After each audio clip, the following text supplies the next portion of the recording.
was 21 when this happened. It was 2017, and at the time, I was working part-time at a gas station a few towns over from where I lived.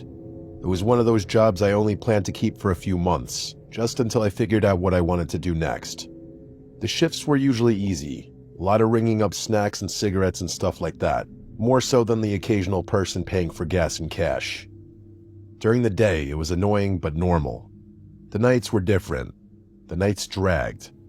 The place felt too bright inside and too dark outside, and every customer felt a little stranger.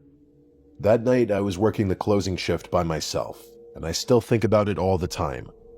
The store closed at midnight. Around 9 or 10 at night, the phone started ringing. I answered without thinking anything of it. The second I picked up, I heard this weird voice. It was low and drawn out, like someone trying to sound like a killer in a horror movie. It reminded me right away of Ghostface from Scream. It sounded really forced, like someone trying to do an impression, but yet it was still unsettling. The voice asked if I was all alone in the store. I just stayed quiet for a second, then said something sarcastic like, "Yeah, you got me," and then I hung up. I figured it was one of my friends messing with me. I texted the group chat and asked which one of them was calling the store pretending to be a serial killer. They all found it funny and acted confused at first. One of them asked what I was talking about, then another said he was at home. I assumed they were just lying because that would have been the obvious response if they wanted to keep the prank going.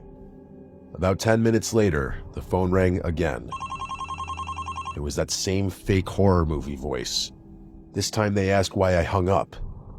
I once again sarcastically said, "Alright, you got me." The voice let out this soft laugh that sounded weirdly real, not playful like I expected. Then it said I shouldn't be rude to people who know where I am. I hung up again, but this time I felt a little off. It was probably still a joke, but there was something about how calm the person sounded that got me. I kept trying to shake it off. Customers were still coming in at that point, enough to keep me distracted. People getting gas, buying beer, and getting lottery tickets. But every time it slowed down, I found myself looking at the phone. It rang a third time around 10:40. I answered, and I immediately regretted it. The voice asked if the store always got this quiet that late. That got under my skin more than I want to admit. I said nothing and hung up. After that, I texted my friends again, this time more seriously. I said it was getting old and asked who was doing it. Again, they all denied it. I started messaging them one by one. It was the same thing. One was with his girlfriend, one sent me a picture from his basement, one was apparently at a friend's house almost half an hour away. At that point, I started getting annoyed instead of scared. I thought maybe they had someone else doing it, but the truth was, even though the caller never said my name, he was saying things that matched what was happening in the store, like how quiet it was. Around 11, the calls started coming closer together. I stopped answering after the fifth one. The phone would ring and I would stare at it and let it stop on its own. Then a minute or two later, it would ring again. That went on for maybe 15 minutes. I started checking the cameras more. There were a few around the outside of the building and a few inside. The store sat by itself off a road that got pretty dead at night. There was a small patch of woods behind one side of the building and an alley-like area where the dumpster was. The outside cameras weren't great. They had blind spots, and the picture at night was grainy. Still, I kept flipping through them, half expecting to catch one of my idiot friends crouched outside laughing. I didn't see anyone, though. Then I started hearing little sounds outside, which at first I told myself was nothing. For example, a tap somewhere. Then what sounded like a light scrape near the sidewall. Then a noise by the back that sounded like someone stepping on loose gravel. It got to a point where I couldn't dismiss it any longer. I texted the group chat again and told them to seriously stop. I even sent a picture of the empty store and wrote that this wasn't funny anymore. They kept denying it. One of my friends actually called me from his normal number and I told him what was happening. He sounded genuinely confused and said he wasn't joking, nor was he involved in any joke. He told me to lock the door early if I had to.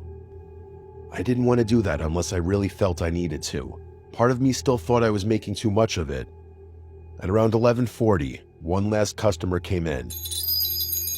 I remember the exact sound of the door opening because it made me jump. I looked up and saw just a regular-looking guy at first, maybe late 20s or 30s. Nothing outwardly crazy about him. He wasn't dirty or dressed weird. He just had this blank expression. He didn't say hello. He just walked in and started moving through the aisles. I watched him on the cameras while pretending not to. He took way too long for someone who ended up buying one bag of chips. He kept drifting to different aisles and then stopping. More than once, I saw the top half of his face appear above the shelves while he looked toward the counter. Not in a casual way either. It felt like he was checking on me. I kept thinking maybe he was high, or maybe he was tired, or maybe he was deciding what he wanted. But my stomach had that heavy feeling by then, like my body already knew something was wrong before my brain wanted to admit it. He was in there for at least 8 or 9 minutes. Then he finally came up to the counter with a bag of chips. He still didn't say a word, so I didn't either. I just took the chips and scanned them. When I looked down at the register, everything felt normal for 1 second. Then I looked up and caught him staring directly into my eyes. He held it for maybe 2 seconds. It doesn't sound long, but it was. There was no expression on his face when he did it. Then he looked down and paid. I handed him back the bag, and he turned and walked toward the door. I remember thinking maybe I was overreacting. Maybe he was just a weird guy. But right as he got to the door and pushed it halfway open, he stopped and turned his head back toward me without fully turning his body. His chin was slightly lowered, so his eyes had to look up at me. Then he smiled. I still don't know how to explain that smile without sounding dramatic. It looked like he knew exactly how creepy he looked, and he was doing it on purpose. It made every hair on my body stand up. Then he stepped outside, and instead of walking toward any of the pumps or toward a car, he walked around the side of the building. When he did it, he kept his eyes on me through the glass. He kept that smile, too. I just stood there watching him until the angle cut him off. Then I rushed to the camera monitor and followed him there. I saw him round the building and head toward the side where the woods were. Then he disappeared into the blind spot behind the building. He didn't come back out. I waited maybe 10 seconds, then 20, then a minute. He never reappeared. That was enough for me to lock the door early, even though it was a little before midnight. This part might sound dramatic, but I texted my family and my friends and told them that there was a creepy guy outside and I wasn't joking anymore. I said if I stopped replying, that meant something probably happened to me because of him. I rushed through the closing stuff as fast as I could. I barely cleaned anything. I kept checking the cameras over and over, expecting to see him pop back out. Nothing. Midnight hit, and I decided I couldn't stay there any longer. I grabbed my stuff, turned off what I needed to turn off, and went to the front door. I unlocked it and stepped out, and that moment of having to relock it was so tense I couldn't have done it quick enough. Once I did, I took off running to my car. It was parked off to the side of the building. I got most of the way there, and just as I reached it and slowed for half a second, I heard fast footsteps. Not running, but worse somehow, like speed-walking steps slapping the pavement in front of the store. I turned and saw him. It was that guy. He had come from the front corner of the building and was moving toward me and my car fast. I yanked my car door open and threw myself inside. I locked the door and started the engine so fast I almost flooded it. The second the car started, I hit reverse and peeled out of that lot. I looked once in the mirror and saw him standing there in the lights watching me leave.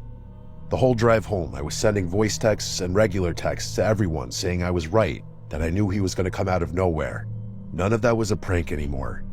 The next day, I texted my boss and told him exactly what happened. I said I wasn't doing overnights anymore.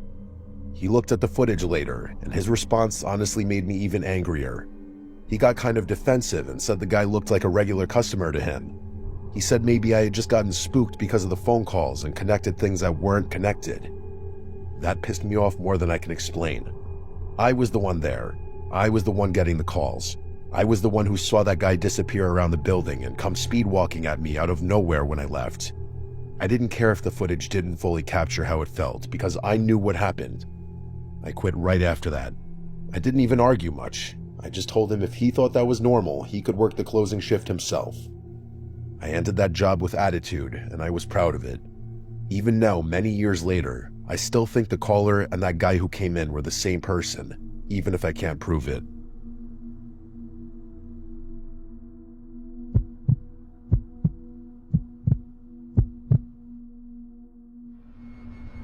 My name is Cadence. I work the closing shift at a small dive bar in the quieter part of my town.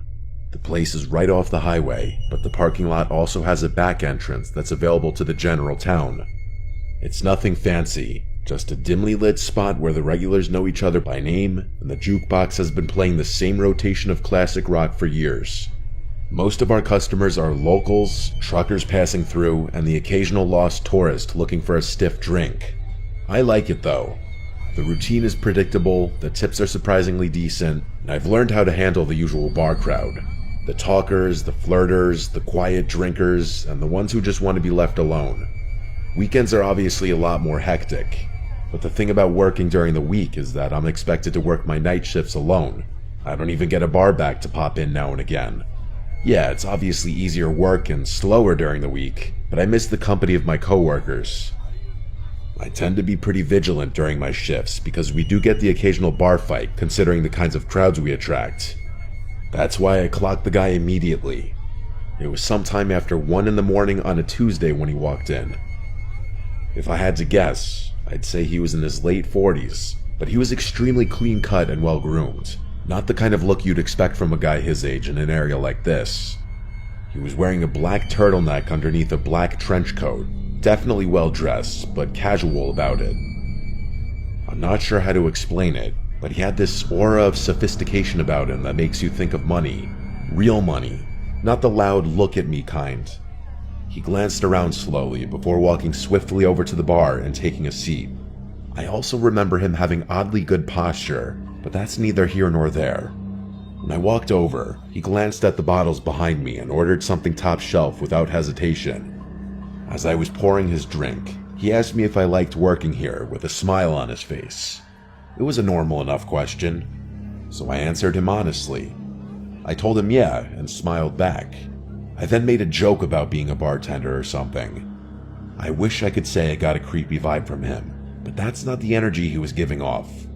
He genuinely seemed like a stand-up guy, kind of like the single dad at his kid's baseball game that gives the whole team a high five. He chatted with me for a bit, which I didn't mind since the bar was pretty quiet at that point. Eventually, he asked me if I ever thought about doing something bigger, which I admit was somewhat bizarre. Again though, not a totally creepy question given the nature of the situation. I gave him my standard bartender smile and told him I was happy for now. He nodded and sipped his drink, seemingly disappointed at my answer for reasons I didn't understand. After a long pause, he asked me what time I got off out of nowhere. That question surprised me. I hadn't picked up any kind of flirting from him whatsoever, so I was a little disappointed to discover that our conversation had just been another one of those empty attempts at getting my number. I smiled and gave him a vague answer, trying to brush him off in a friendly way without seeming uptight. Before he could answer, I busied myself and began wiping down the counter, but he didn't press. He just smiled like he already knew, then drained his drink and pulled out a crisp $100 bill, laying it gently on the bar like it was nothing. Then, without another word, he walked out into the night.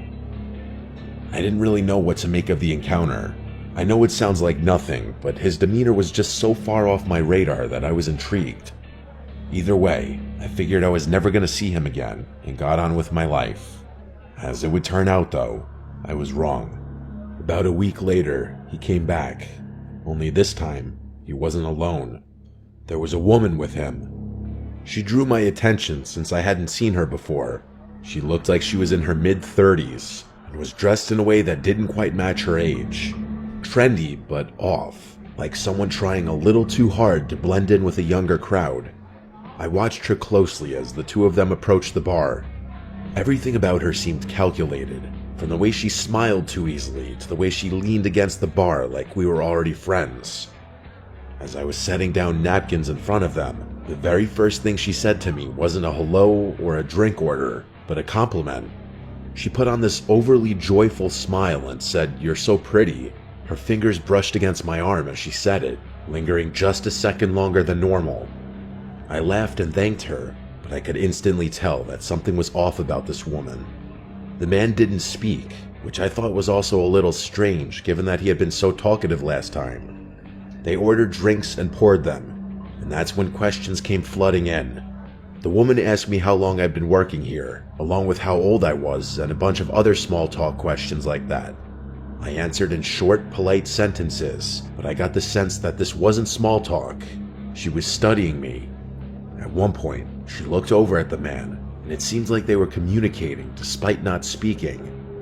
She looked back at me and told me that she ran an exclusive event club. She leaned in a bit as she said it, lowering her voice as if to prevent her being overheard by another patron. She told me that she's always looking for young, fun people for private parties, and that I'd make a killing, 10 grand for a weekend. I let out a small, forced laugh and told her it sounded too good to be true. She insisted that it was real, and told me that a bunch of girls like me worked for them. Her smile never faltered at any moment, which was starting to creep me out. She steered the conversation back to the job, circling around the same words. Fun, safe, exclusive. Then, casually, she said, "You should step outside for a second. There's someone who can explain it better." My pulse kicked up. I wasn't playing around at that point. I didn't even bother pretending like I wasn't creeped out. "I'm good," I said in a firm voice. No smile on my face this time. Just then, a group of customers walked in, laughing and talking loudly. The woman's expression changed in an instant, her friendly mask slipping just slightly before she turned to the man beside her. Without another word, they left. I'd be lying if I said I wasn't unsettled after that. Those random people had just propositioned me for God knows what. I told my coworkers and my boss about the situation, and we all agreed to keep an eye out should those people return. My boss assured me that he was always a 15-minute drive away should I need him, and the bar's security cameras were typically enough to deter any misbehavior. There wasn't really much I could do beyond that. It's not like those people had done anything illegal. I tried to push it out of my head, but a few nights later, after closing, I saw the car. It was parked across the street, engine off, just sitting there. I tried to tell myself it was nothing, but the feeling of being watched crawled over my skin like static. As I walked to my car, I kept my head down, my keys clutched tight in my hand. When I pulled out of the lot, I checked my mirrors. The car followed. It stayed back just enough to avoid suspicion, but every turn I made, it was still there. I took a random turn onto a side street, and it followed. Another, still there. I started freaking out internally. I knew it was them. I forced myself to stay calm, to think. Then, without hesitating, I navigated and pulled into the parking lot of a police station, gripping the wheel so tightly my knuckles practically turned white. The second I pulled in, the car sped off. Nothing happened after that for a while, but I knew it wasn't over. It turned out I was right. It was a slow weekday shift, barely anyone coming in. By midnight, I was wiping down the counter, half thinking about closing early, when the door creaked open. It was the woman. I immediately sent my boss a text as inconspicuously as I possibly could. I looked back up, and the woman was staring at me with that same artificial smile. She walked slowly to the bar and sat down with her hands folded neatly. I was debating just telling her to leave when she said, "Thought I'd come check on you." My stomach started twisting, but I did my best to hide it. I told her we were about to close and that she had to leave, but she made this pouty face and asked for just one old-fashioned. I thought about denying her, but I figured pouring the drink would stall her long enough for my boss to arrive. So I turned around and got started, trying to keep my cool. And then I heard it. The soft, unmistakable click of the front door shutting. I whipped around. The woman was gone. I felt this awful pit in my stomach as I stepped toward the entrance. Through the glass, I saw it. A black van idling just outside. Without thinking, I locked the door as quickly as I could. But then, metal rattling from the back door. Someone was trying to get in. I didn't think. I grabbed the heaviest thing I could, a metal shaker, and clutched it like a weapon as I dialed 911 with my other hand. There was no way the police would get there in time, so I thought about making a run for it out the front door, but I didn't for whatever reason. I was bracing myself for a fight when I saw headlights pulling into the lot. It was my boss. The sounds on the back door suddenly stopped, and a few seconds later, the van pulled out of the lot with a screech. I embraced my boss and told him what had happened, and he said he had gotten the license plate of the van as it was leaving. When the cops arrived, my boss reviewed the security footage with them.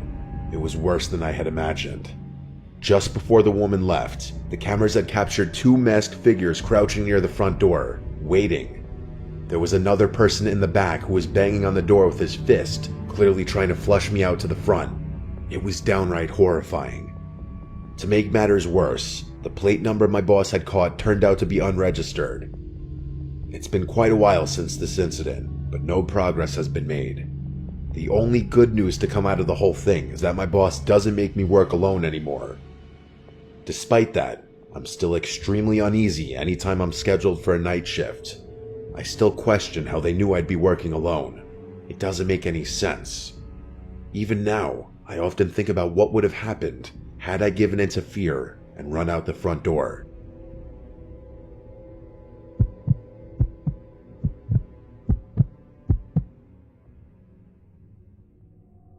I used to work the night shift at a gas station/convenience store off a quiet stretch of highway. I say used to because after what happened to me a few months ago, I won't work a night shift again. It's a small station, the kind that barely gets any business once it gets late. Most of my shift was spent restocking shelves, wiping down counters, and occasionally ringing up a trucker or traveler passing through. I remember the whole thing vividly. It was just past 2:30 in the morning. By then, even the truckers had mostly dried up, and I was left with basically nothing to do. I scrolled mindlessly on my phone, trying to kill some time. At one point, I stepped outside for some air, rubbing my hands together against the cold. I exhaled a few times, watching my breath disappear in the cold. The parking lot was empty, just the pumps, the road, and the dark stretch of trees beyond. The neon sign flickered faintly, and I remember it being hazy out, like you could literally see the moisture in the air. Even with the highway not too far off, it was pretty silent out there. Right as I was about to walk back towards the store, I noticed something move out of the corner of my eye. I whipped my head around and realized there was a person standing behind one of the pumps. How had I not noticed him earlier? He was wearing a dark red hoodie with a hood up, and he had both hands shoved in his pockets. There wasn't a car in sight, so he obviously wasn't fueling up. The only thing was, he didn't seem to be heading towards the store either. He was just standing there, half turned toward the store like he was watching me. At first, I figured maybe he was waiting for someone, but something about the way he moved rubbed me the wrong way. He was kind of shuffling about in this circular pattern. I entered the store, but made sure to keep an eye on him through the glass. I kept track of him while pretending not to, hoping someone would drive up and pick him up or something. But after a few minutes, he started walking toward the door. Slow at first, then suddenly pushing inside like he'd made up his mind all at once. He walked up to the counter, but didn't say anything right away, just stared at me like he was sizing me up.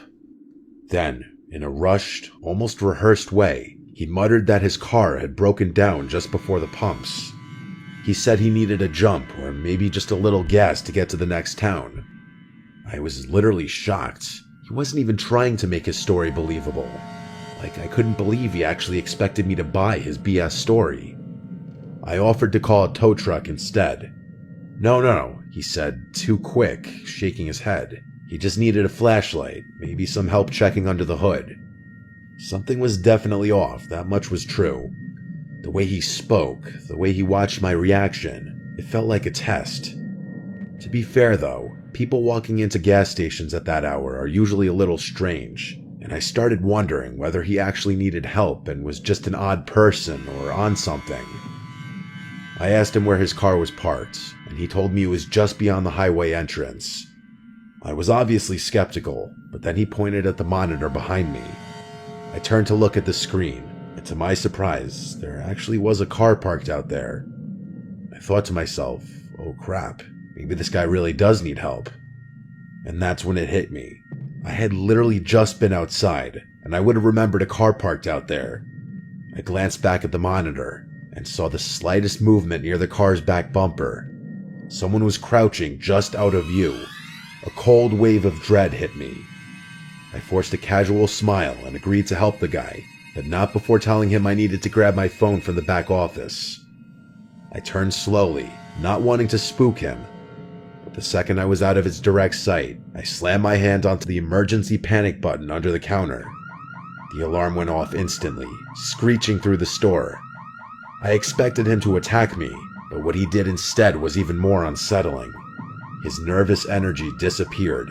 No more fake urgency, no more shifting from foot to foot. He actually relaxed.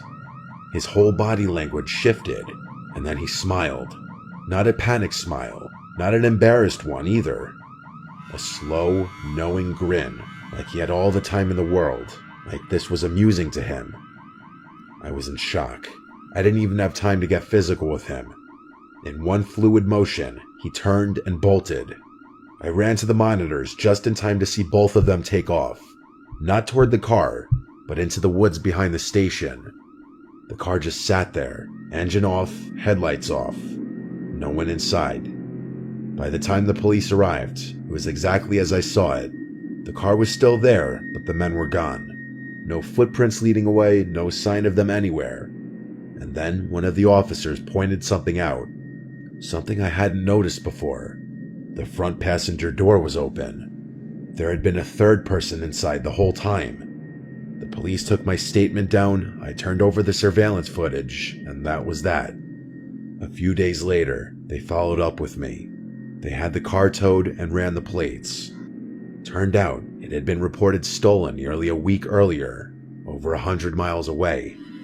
No one had come forward to claim it, no reports of missing persons, no other crimes linked to it. Just an abandoned vehicle in the middle of nowhere with no explanation. That was months ago and still nothing. I don't know why convenience stores are such popular targets, but I can say for sure that I will never work another night shift again.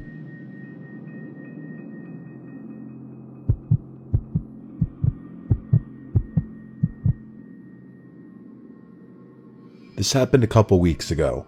I worked the night shift at Walmart. It's not the worst job in the world, but after a while, it starts to feel like you're just floating through time. The nights blend together. Same shelves, same routine, same dull hum of the overhead lights. Hopefully something better comes along. I usually hang out in and stock the electronics section, which is nice because it's quieter than the other areas. People don't exactly come rushing in at 2 a.m. to buy phone chargers and Bluetooth speakers. Most of the customers are either night owls killing time or truckers grabbing last-minute supplies before heading back on the road. That's why I noticed him. At first, I didn't think much of it. Just another guy wandering the aisles, probably waiting for someone. But after a few minutes, I realized he wasn't shopping. He wasn't even pretending to. He just kept appearing. Every time I glanced up, he was lingering nearby, hovering in the next aisle over or standing a little too still by the clearance section. He wasn't looking at anything. He was just standing there, watching me. I told myself I was overthinking it. The store is big and maybe he was just taking his time. But the way he moved, always just close enough for me to notice, never actually picking anything up, it set something deep in my gut on edge. I was waiting for him to just get on with it and ask for my number, but he never approached me. It was like he wanted me to see him, which didn't make any sense to me. I went to radio someone about it, but realized that the batteries in my radio must have been dead because it wasn't working. Eventually, I started debating whether I should go find a manager when I felt a hand wrap around my arm. I nearly jumped out of my skin, but before I could react, a woman's voice rang out loud. Friendly, overly familiar. She exclaimed, "There you are," before going on a little spiel about how she had been looking all over for me. I turned, completely thrown off, and saw a woman I had never seen before in my life. She was smiling, her grip firm on my arm, like we were old friends reuniting. Before I could say anything, she leaned in and whispered, her tone dropping to something low and urgent. "That guy's been recording you. Follow me." My stomach dropped. I turned my head slightly, just enough to glance back. The man was still there, only now he wasn't even pretending to browse. He was staring right at me.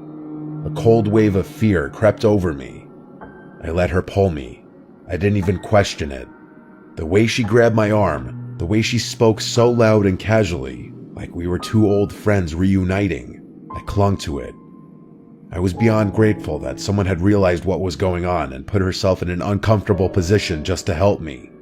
She kept up the act as we walked, rambling about something, maybe a trip she had taken, maybe an inside joke we supposedly shared. I barely processed the words.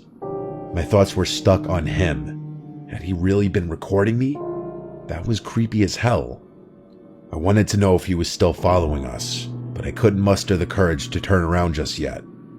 The woman steered me through the aisles, moving fast. I barely noticed where we were going, only that we were going, that the distance between me and that man was growing. In all honesty, I was kind of expecting her to quit the pretending to know me at some point, but she kept it up. At one point, it was getting a little uncomfortable, so I glanced behind me, and to my relief, that man was no longer following. The woman kept pulling me forward, though. I told her that we were good now and that we should probably go find my manager, but she just squeezed my arm tighter, telling me that he was lurking somewhere. I thought to myself, so what? What's he gonna do in a store full of employees? I was obviously worried at first because no one was around, but now that I wasn't alone, I started realizing that there wasn't much of a point in being scared anymore. I told her this, but she continued moving. I told her I was serious and planted my feet, twisting my arm slightly to loosen her grip. "You can let go now," I said, but she didn't. She smiled at me, but something in it was off. "Come on, just a little further," she said, basically tugging me at that point. I glanced around. The store was basically dead. We had moved past the registers, past the self-checkout, past the aisles that saw the most foot traffic. The warehouse section loomed ahead, dimly lit and nearly empty. Beyond that was the side exit, the one without cameras, the one employees used for loading shipments. That's when it dawned on me. She was leading me straight to the exit. I didn't think. I screamed for help as I yanked my arm free of her grasp with all my might. She lost her grip just enough for me to pull free. I didn't waste another second. I turned and ran toward the front of the store. As I fled, she yelled out something behind me. She yelled for me to come back, followed by my name, which I hadn't given her. I kept running until I saw one of my coworkers who was running toward me, most likely reacting to my screaming. I told him to call security, which he promptly did. That woman was long gone, though. By the time I told my story to the security guards, that woman and that man were nowhere in sight. They reviewed the security footage, and just as I suspected, the woman and man walked into the store together. She had been with him the entire time. The man's face was clear as day in one of the frames, but hers was always turned away. I had a feeling she was the mastermind behind the whole thing, so I was infuriated that the cameras hadn't picked her face up. Every second of it had been planned. The police got involved, and the whole thing went down as a failed abduction attempt. I'm still waiting for a resolution about it. That man should definitely be easy to track down, given his face was caught on camera. I have no idea how that woman knew my name. That's what terrifies me the most. Those people hadn't just picked me at random. I was a direct target.